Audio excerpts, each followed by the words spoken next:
Hello everybody, this is Blade from the TheHiddenBlade channel, and today I'm going to be making a video about the Legend of Zelda Game & Watch, a limited time item that released for Zelda's 35th anniversary. So after the Zelda franchise existing for over 35 years, Nintendo thought it was time to celebrate. And similar to what they did with the Mario anniversary, they wanted to do a Game & Watch. So the Game & Watch they picked was a green Game & Watch that was able to play a couple of original Zelda games, like Link's Awakening on the Game Boy Advance, Zelda 1 and Zelda 2. And it also came with a reskin of the game Vermint, which was a game where you're trying to move back and forth and crush some moles.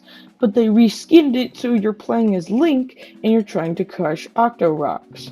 So the goal of the game is just to get as high as you can. It's pretty simple, and Zelda 1, 2, and Link's Awakening are all pretty self-explanatory because they're basically the same exact games they were on the NES and Game Boy. It also came with a timer mode, which allowed you to fight as many enemies as you possibly could while you were on a timer. The goal of this was incredibly interesting, I guess, because I don't think Nintendo had a proper mode they wanted to add.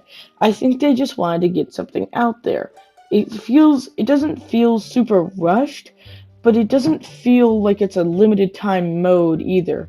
Like the Vermint game, it feels kind of special with the reskin, but I feel like the timer mode could be created on any emulator you could have just lying around on your computer. Like, you could have the files to build the timer mode.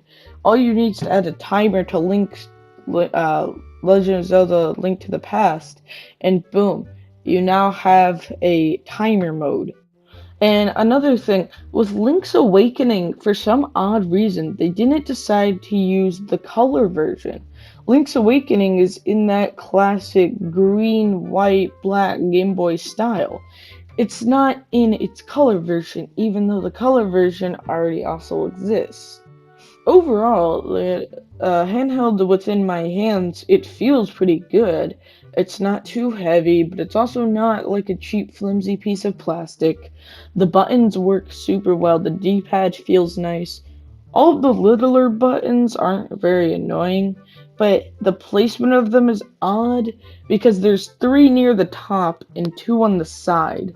So I don't really understand why there are 2 above the A and B buttons and then 3 up in the corner. That just doesn't seem to make too much sense to me.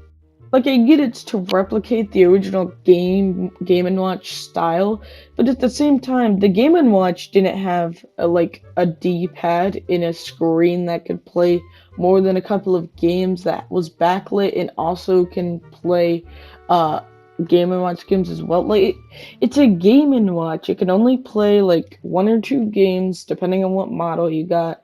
It maybe had a D-pad and maybe a button or 2, but this one has at least a couple. So I don't understand why they had to place them in the weird order they did.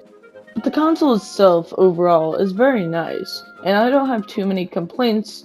So I think if you really are a Nintendo or slash Zelda diehard, and you really want to collect the entire Game & Watch series, go ahead and pick this up.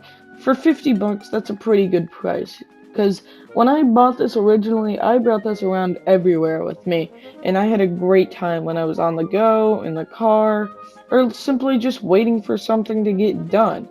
And it's a great alternative to a phone or just something to entertain anybody. And I think that's where I'm going to wrap it up for today, everybody.